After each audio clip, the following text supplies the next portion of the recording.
I'm Angela Yvonne, and I am the host of Vegan Pop Eats, where we are changing the perception of veganism through conversation, cuisine, and conscious living. And we are here with the one and only Tabitha Brown. Oh. When I say the way that you are loved, I hope you feel it every day.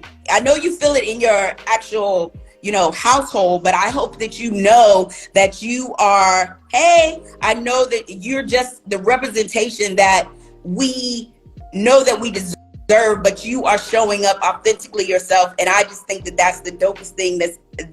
It's giving people, people I do feel the strength to do that as well. And I'm grateful.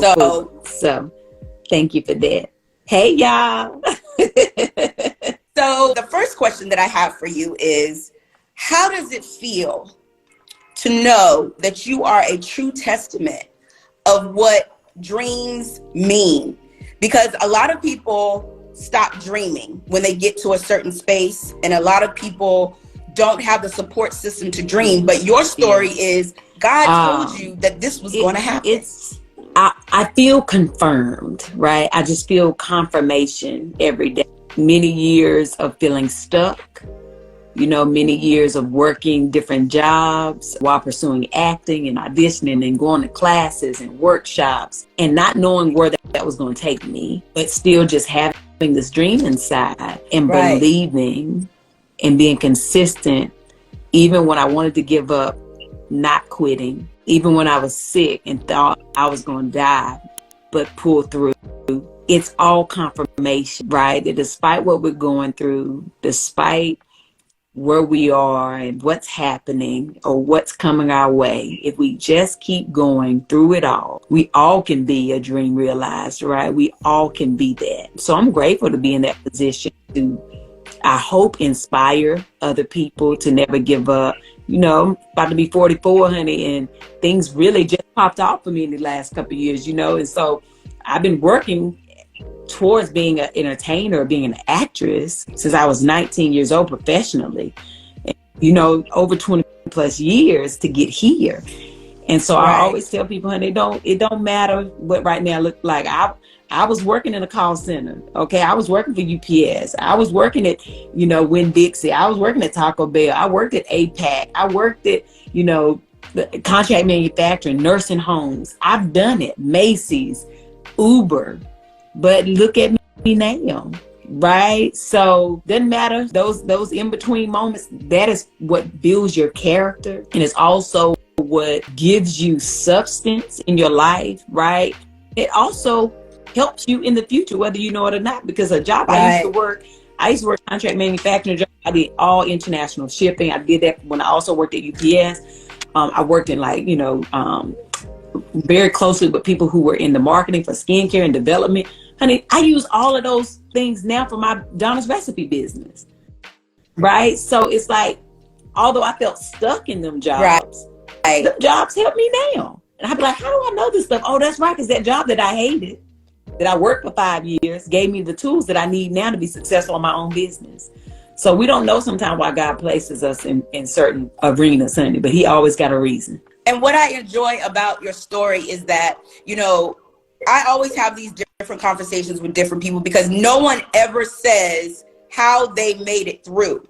It just seems like it's like one night you close your eyes and the next minute they're this. But what I really enjoy about you is that you said, I was at Macy's, and it might have been way past my prime to be at Macy's, but I was there because God. It's important to work.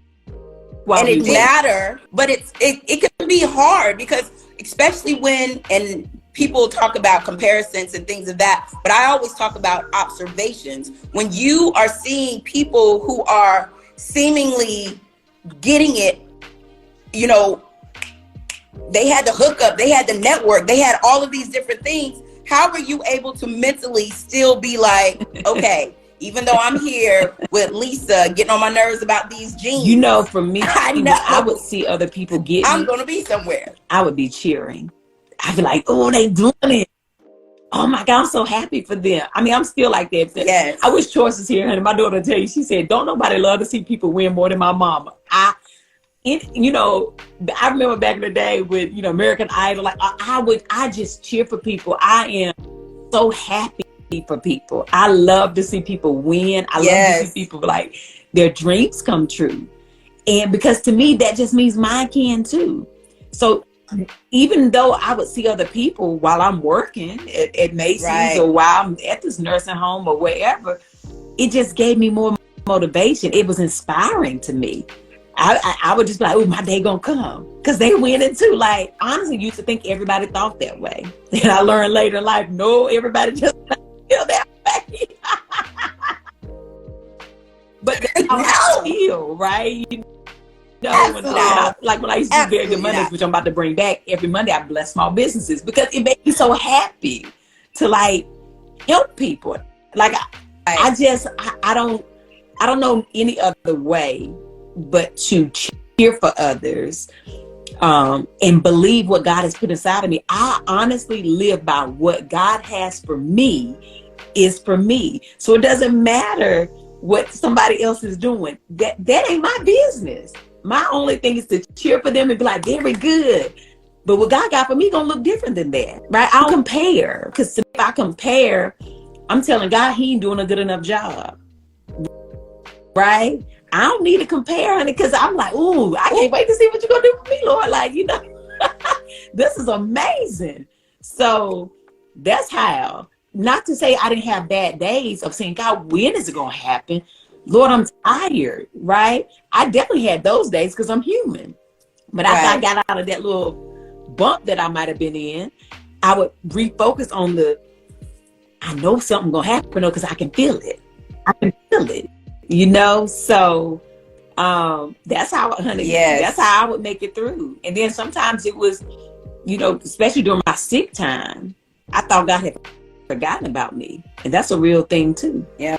You know, even while I was sick, I had friends who were doing amazing in their careers. And I would put my clothes on and get myself together so I could go support. I was still faking like I'm all right.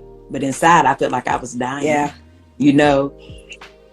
But and I would come home and be like, Lord, you going to let them have their dreams. Why you going to let me have mine? It's about me. Why you make me sick? I thought that that he was punishing me for something. And when I think about it, I get a little emotional because he was doing something inside of me that I get to use now. Right? It was not punishment. And so that's for somebody else. It's not punishment. It's growth for you. It's your story. He was building my testimony. But that's, you got me about to cry up here. I'm supposed to be professional, Tab.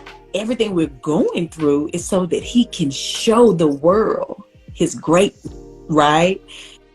If I had made it back then and I hadn't been through the stuff that I've been through, what story would I have? It would be a good story. I mean, it would be cool. But the story that I have now, on paper, I shouldn't be here. Right? And a lot of us are that way. On paper, when you write it all down and look back, ain't no way we should even still be here. But yet here we are. So, you know, be encouraged in your season where it feels like nothing is going right. It feels like he has forgotten about you. Be encouraged because he is just working on your story. Your story is loading. I know I did a video about that last year. Your loading time. He is building your story. And it's going to be a beautiful one to tell that will bless others. And maybe just change somebody's life. Yes, indeed. Right. I got another question. You got me about to pass out in here, Tab. And I'll be passing out through your videos, but you was talking to me. But listen, we have church today. I'm just flabbergasted because it's just you're just so powerful, and it's just, you know, it's like you, when they say that you are America's mom, that's exactly what you are. But what I wanted to ask you was, you are one of the most famous vegans in the world right now. So you're showing how is dope over here on the green side. You're showing that we're living in abundance, but without saying all of the greatness that has come your way because of the lifestyle change. Mentally, how has it changed prior you to me going vegan, I was, of course I was sick, but I was also depressed, right? I had a lot of anxiety as well. I would have panic attacks. So sometimes I can have like 50 panic attacks in a day where I could be talking to you and all of a sudden I'm like, and I have to take a moment to just try to calm myself, and my thoughts were very negative. I thought I was going to die, and that increases your anxiety. And I don't know why I'm so emotional on here today. Lord Jesus, I feel other people as well. So I'm like, oh, whoever's going through this right now, Lord, touch them, God. But after going vegan, it's like it started to lift, sorrow started to leave me. Yeah. And sadness started to flee. Anxiety became less and less.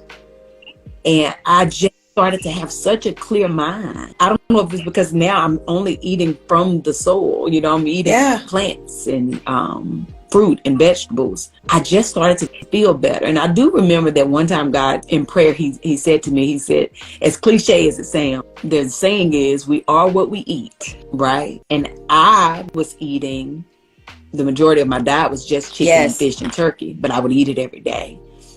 And I didn't go vegan for the animals. Originally I was for my health. But when I started doing my own research, it's so many animals being tortured, and they're all in a state of panic, and they're depressed. And I was eating them every day. So I was eating their state of panic. I was eating their depression, and they're also sick. And I was eating this. So I was what I ate. We are what we eat. Yeah. And that's what was revealed to me. And so once I stopped that and I only started to eat life instead of death, I just started to feel more alive and happy. And I used to be on anxiety medication and depression medication. I haven't had any of that in 5 years. It's just, and listen, I don't say that to tell people to stop taking your medicine. Because sometimes medicine folks need their medicine. Because they'll do it if you say it. I haven't had to, be on medication anymore for that. Do I have times where I still can feel like a little bit of like, oh my, getting overwhelmed, or if I feel sad or scared, I can moment. But I also know like to center myself and, calm it down, especially like when I come to my family. Nothing really gets to me now. That's my family. Because I take care of my family with my money, right? But nothing really gets to me anymore. I feel so free, and it's a great place to be in. So you have come under scrutiny about who you are, how you are. And look, I got on black today because this is what I was so bright. In the gym. You are so vibrant. But it do say, "My have a good day now." Okay. You are so vibrant. So what do you say to the people who don't understand what being country is, or don't understand how you are a soldier for your family? Because I'm still, and I know probably someone never asked you this, but I still clutch my pearls when you said what you said to Wendy. I still clutch them because I can read. Now, I have a great dictionary, but you inspired people to really, a classy read, if you want to say that. But how do you deal with all the people who are saying, you probably like, that's their business, that don't have nothing to do with me. But being human, how do you deal with people who may say that you're not authentic? Because from the day that I met you, you were just like, you walk around like you're not Tabitha the Brown. I'm selling out Target. Just because I feel like it. So for me, how do you deal with that? It's so crazy. I talk about this often. I spent the majority of these 20 years trying to be somebody else. Right? I created this Tabitha who did not speak with her accent, who was very much trying to be polished, trying to be a certain size, wore my hair one way. Because Honey Donna was pressed. That's what we call it. How did Donna like that? Donna didn't like that, did she? Busted my door open. Hold on a second. You stop that, Blackie. Because you know Blackie think he run the house. So this person I created who was not truly Tab, right? I always cover my accent because corporate America I was told to, in entertainment I was told to, and also watching my mama as a little girl code switch. I learned it early. Like, oh, that's how we got to talk. We need to do that in order to be accepted, in order to get told yes, in order to survive. Got it, right? And I wired myself for that for a very long time. I even would try to have this certain thing about myself going back home to North Carolina to visit family because I feel like I was doing good. But once I gave my life to God for real 5 years ago, right? I knew that I couldn't be this person I created anymore. I had to be who God created me to be, right? And that is this Tab, the same Tab that talked to my daddy, the same Tab that talked to my husband, right? I got to be completely me. And I can't worry about what the world thinks anymore. But it's so funny to me that the fake version of me, nobody had a problem with. The real version of Tab, people have a problem with. So that also is not my business. You know, I can't help if you don't like the real version of me. I love this me. This is who God created me to be. And I don't hide her anymore. It's funny, you know, a lot of my friends that I met here in LA, they met me as the other Tab, but underneath it all, you know, my heart was always the same. Right. But, you know, they were like, but Tab, when we would party or we be together, they were like, girl, if you had too many drinks or if you got too sleepy, you got real country.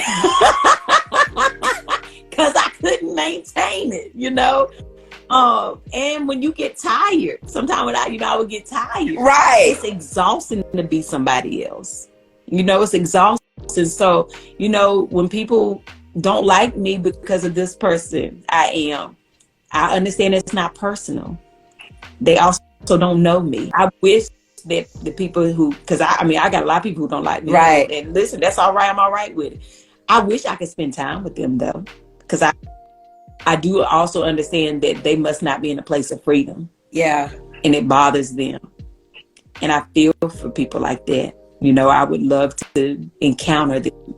I have been blessed to encounter some people who have come to me and said, girl, I did not like you when I first found you. It was like, I thought you was fake.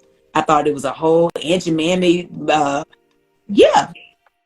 In tears, they've said these things to me and said. They said that to your face? And then, I mean, some people, just matter of fact, but some people have literally cried because they were like, but then to meet you and feel your energy and to know that you are who you are. I wish I could encounter everybody and just love on people. Yeah. You know, I feel like that's my purpose, is just to love, to make people feel comfortable. But it's also not my business to make everybody like me. Trying to live the way God created me to live and spread love to people. And if you don't like this version of Tab Honey, I don't know. You can find some of my old movies if you want to get that. She's a little thin. She got long, straight hair. She covers her accent, depending on what you're watching. And, you know, if you want to find the old Tab, go and get comfortable with her. But if you want to get into this freedom one, honey, this is the Tab you're going to get. I know God showed you this, but did he show you this?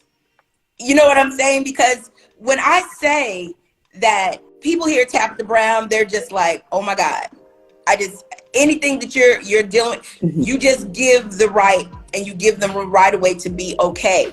And you know, sometimes you have these dreams and you might say, well, you know, God, I want to afford me a house and be able to, you know, drink some drinks with my friends. So when you first got the memo that you are now the Tabitha Brown, where were you at? And how did you getting the memo now with or you? Or were you shocked? The Tabitha Brown. I'm just Tab. I mean, and I get, and you know why I get that? Because I lived in Fayetteville, North Carolina. I went to school in Pembroke, University of North Carolina, Pembroke. So they have no idea what Eden, North Carolina is like, Fayetteville's like that. Like everybody's walking around like, it's cool. We just go to the Waffle House. It's nothing. And you, even though you are the Tabitha Brown, because you are the Tabitha Brown, and you have the Midas touch. Like anything that you're talking about, I know that you've seen it because God told you that, you know, you just rest in me, and I'm about to show you what time it is. But do you know what time it is now? My influence, right? Which is why I'm very responsible with it. Like it's a responsibility to, if you have a platform, to be responsible with it, to have love at the center of it, to always have God at the forefront. I'm just responsible for people's feelings. That's how I feel. Like I want to put out things that make people feel well. I don't know if there's ever been a moment where I felt like I'm the Tabitha Brown, right? I think there's been moments where I'm like, oh my God, this is happening. You know, there'll be moments where I am just mind blown, pinching myself, you know. I'll tell you, last year at Essence Fest, it was my first time going and working and like going on the stage. And I was on the main stage in the Dome. And I was announcing Target's second drop. And it was like 74,000 people, I think is what they told me, in this Dome. And I went up before Janet Jackson. I said, y'all want me to go on the stage before Janet Jackson on the stage, you know? That probably was the first moment I was like, who y'all think I am? I'm gonna go up before Janet. Like, I kept trying to connect there. And when I got on the stage, me and Pamela Brown, who's calling my Target God, honey, but I was helping her up. And when I walked on the stage and the whole arena started to scream and cheer, I was like, I felt like Rudy when she was little, when she came in out of her day. Is this for me? I just couldn't believe everybody knew who I was. You know what I'm saying? Like, I was just like, it's one thing when you're on your phone and you look at that numbers. And, you know, I had been on my book tour, but my book tours prior to this, right, 1,200 people, you know, 2,000 maybe, but 74,000 people. And I mean, when I got off the stage, I was like, was that a sound or was I tripping? That was people. And they were like, no, Tab. People were screaming. I was like, well, ain't that something? Like, that is crazy. You know, it was mind blowing for me. So I think I have those type of moments where I'm just blown by God. You know, I'm like, you know, my prayer for the last 5 years has been to God, please enlarge my territory, right? And by doing so, but keep me. Yes. Keep me. You know, I never want to grow too big for him. There's never, ever a way that can happen. So it's always enlarge my territory, but keep me. And those are the moments where I say, oh, the territory is being enlarged. God, I thank you for that. But yeah, you know, being on the phone is one thing, but being in person, which is my favorite thing to do, let me just say that I love to be in person and hug on people and love on people and talk and stuff. Listen, my team, I wear their nerves out because they be like, yes, everybody, I'm finna talk to everybody. If anybody know you has been to one of my book tours, they'll know, honey, I'm not leaving until the last person leave. That's just who I am. Because I feel like y'all is how I got here. Like, this is how I get to this place. Right. So, but yeah, that I have moments, if that answers your question. I have moments and I'm still just blown away. So what's next for you? Because I know that your dream, you are an actress, but what would be your perfect part to play? And who would you want to be your co-star?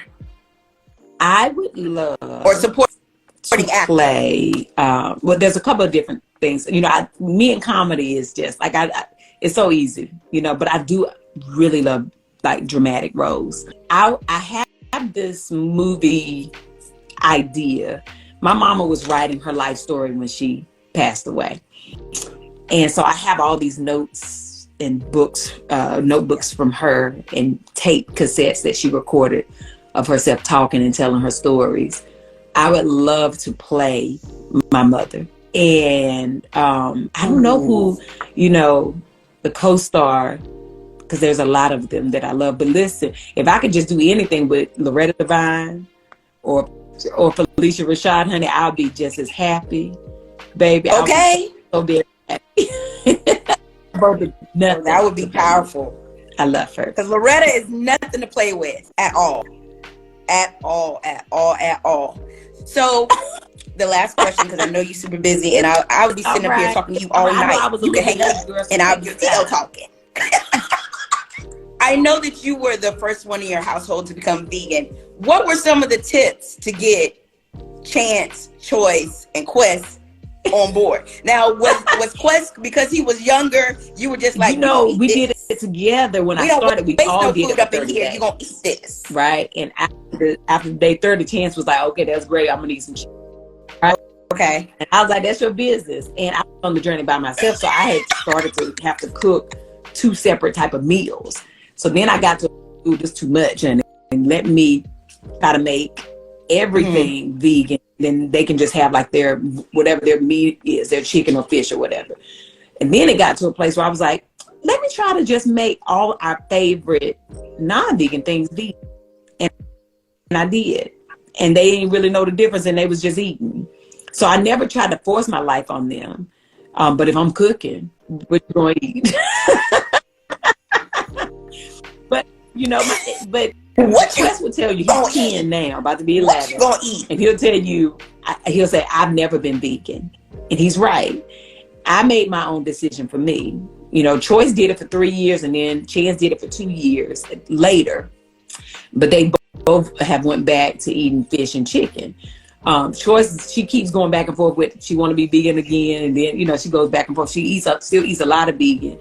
But I'm the only one who has continuously stayed the course, because this is my journey. I can't force my life on my family, but I cook very good and they enjoy it. And they know, Right. Now I don't really cook anything other than vegan food. And then, my husband knows that. And so he'll order his main thing and then eat everything else, or if he has a taste for that. But if not, he'll eat vegan. Everybody still eats vegan the most of the time. But my son will tell you, if he had a birthday party and they got pizza, he gonna eat pizza. If he want regular chicken nuggets, he can have that. Neither of my kids ate pork or beef, because I haven't had that when I was 15, so they never experienced that in the house. Neither of them have ever experienced milk in the house, because I was allergic. So I always had almond milk and cashew milk. Quest, he don't know no difference, So it's a matter of not forcing, just showing and sharing. So what is the most shocking shocking thing that you have found being in this lifestyle? The most shocking thing, because majority of us have come this way, because of health, and also, McDonald's knew my name, Waffle House knew my name, Chick-fil-A knew my name. So what was the shocking, what was the most shocking thing that you found out when you crossed over? I still had hips, thighs, and fries. People be like, oh, vegan, you gonna be malnourished, girl, you gonna be skinny. No, Tab be eating. I eat more, than I was eating when I wasn't vegan, because there's so many more things, and your mind is open to this whole new world of trying new things. So, and also that, honey, we can just about anything that you can eat regular, I can veganize. That's a major thing. And I think the one thing that still blows my mind is how many people are so concerned about what I eat and how it's going to affect me. But nobody cared when I was sick. When I was eating regular and I was sick about to die, nobody cared.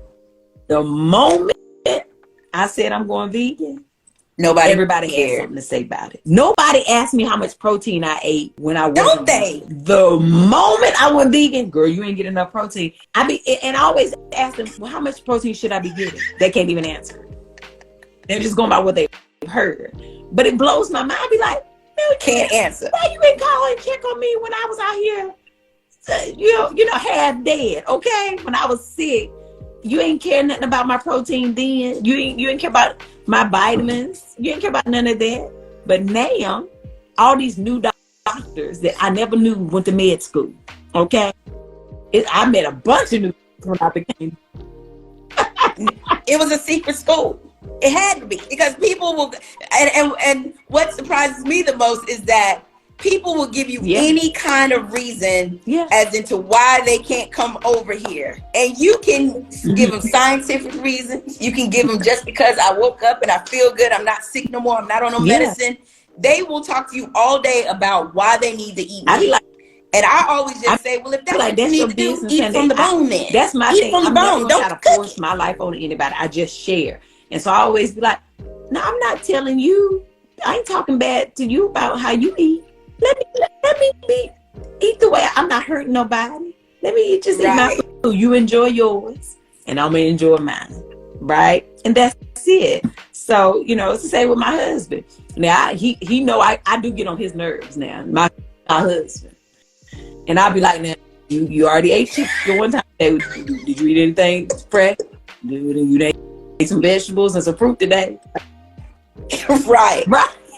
We gotta have some balance. If you gonna that's who you're responsible for. Everybody else will move out the house. These veggies and this fruit in too. So I would be a hypocrite if I tell people the way you eat is wrong. And I ate that way for the majority of my life. So much stuff growing up in the country, honey. Ain't no way I should still be living.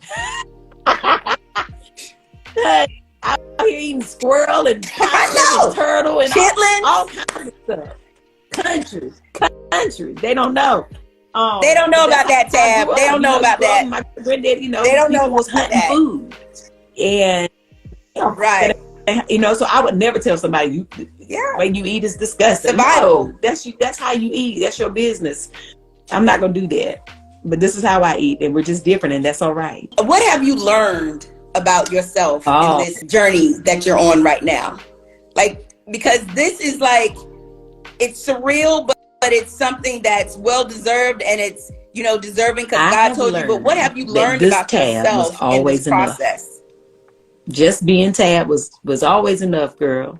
I didn't have to create anybody else, but I did have to go through that. I had to go through that just so that I could know that. But we are always enough, just as we are. And freedom is the best gift I ever gave to myself. And I need you to tell them to put your veal popcorn back, because I wasn't even a popcorn person, but because they say when you want to get things done, you got to talk to the head.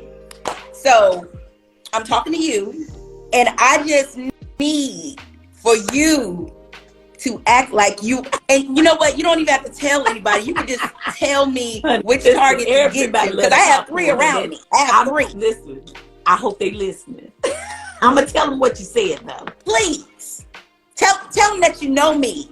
Tell them that you know what. Listen, she was really nice. If I do and that, she deserved that deal. I the cadence again. You're not. Well, all right. I'm not there anymore. We can eat for dinner then. That food very. Yes. Okay, because there's some other dope spaces that I can take you to when you come here. Because I actually have a physical show where I showcase all the hottest vegan spaces around the country. It's part 2 of that. Yes. So, I'm kind of a big deal. I'm not the Tabitha Brown. You are supposed to be who you are. Right? I can show you some. Because you are enough just as you are. I love going to new restaurants. I missed my restaurant. I had partnered with Kill My Name here in LA. Yes. And it was so much fun for me. But of course, we had problems with that building. And legally, I can't really talk about it because it's landlord. But and so when we had to do an emergency shutdown, I was so hurt. I was like, Lord, I loved it. I had so much fun with it. But thankfully, the one in Chicago is still there, and he's doing amazing. So listen, if you're ever in Chicago, go check out Kill My Name out there. Oh yes, my best friend lives in Chicago. But I'm serious. When you come back to New York, yes, okay. Here again, I'm gonna look forward. I got the spot for you. The spot for you. All right. Well, thank you so much. I am just so proud to even know you, and you're just an inspiration. You're motivating. You're just special. And I thank you for that. Special. And thank you everybody for watching. I love y'all. I don't know who needed the encouragement today, but I hope you received it. I hope that you Continue to be encouraged in your journey and know that it's temporary. Whatever you're going through right now, honey, is building you, and it's loading your story and your testimony. And honey, great things are on the way. They will come to pass. All right. So very good. Love you, honey. See you soon. Absolutely. Bye. Absolutely. Thank you so much.